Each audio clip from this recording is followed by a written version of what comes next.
అబ్బా ఈ ట్రాఫిక్ ఏంట్రా బాబు. నిన్న నేను నా ఫ్రెండ్ని బస్ స్టేషన్ దగ్గర డ్రాప్ చేయడానికి వెళ్ళాను. డిస్టెన్స్ జస్ట్ 10 కిలోమీటర్స్ అయినా ఐరనీ ఏంటంటే నేను తిరిగి ఇంటికి రీచ్ అవ్వలేదు, కానీ మా ఫ్రెండ్ ఆల్రెడీ డెస్టినేషన్ రీచ్ అయ్యాడు. నేను ట్రాఫిక్లో ఆల్మోస్ట్ 2 hours చిక్కుకున్నాను. అండ్ ఇది ఒక రేర్ ఇన్సిడెంట్ కాదు, ఈ రోజుల్లో ప్రతి ఒక్కరికి జరిగే డైలీ రియాలిటీ.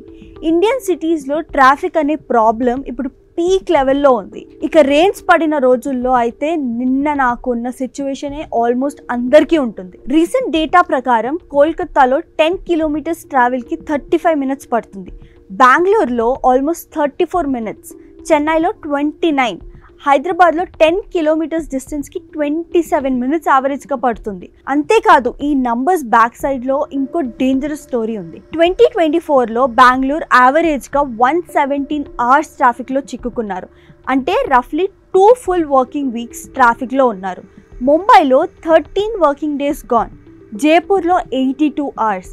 ఈవెన్ హైదరాబాద్ కూడా ఇలాంటి సిచ్యువేషన్లోనే ఉంది. ప్రాబ్లం ఏంటంటే ఇండియాలో ఓన్లీ 40 cars per 1000 people ఉన్నప్పటికీ రోడ్ స్పేస్ మొత్తం ఇలైట్ క్లాస్ డామినేట్ చేస్తుంది.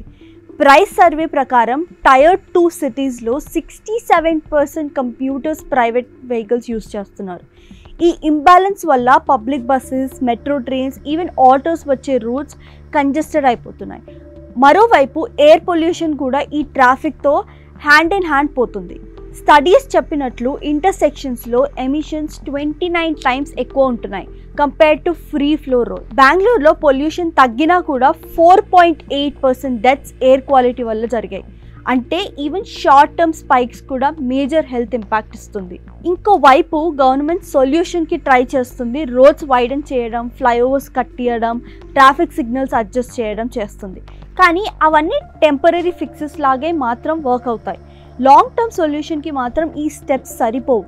ఇప్పుడు కొన్ని సిటీస్ సీరియస్గా ప్రైజింగ్ మీద కన్సిడర్ చేస్తున్నాయి. సింగపూర్ ఆల్రెడీ 1975లోనే ఈ సిస్టమ్ ఇంప్లిమెంట్ చేసి ఇప్పటికీ ట్రాఫిక్ని 30% వరకు తగ్గించింది. లండన్లో కూడా వీక్ డేస్లో సెంట్రల్ జోన్ ఎంట్రీకి కంజెషన్ ఫీ ఛార్జ్ చేస్తున్నారు. కాన్సెప్ట్ ఏంటంటే లిమిటెడ్ రోడ్ స్పేస్ని వాడటం అంటే దానికి ఒక వాల్యూ ఉండాలి అండ్ ఆ ఛార్జెస్ని బెటర్ పబ్లిక్ ట్రాన్స్పోర్ట్ డెవలప్ చేయడానికి వాడచ్చు. Like fast buses, clean metros, cycling tracks, pedestrian walkways అన్నమాట.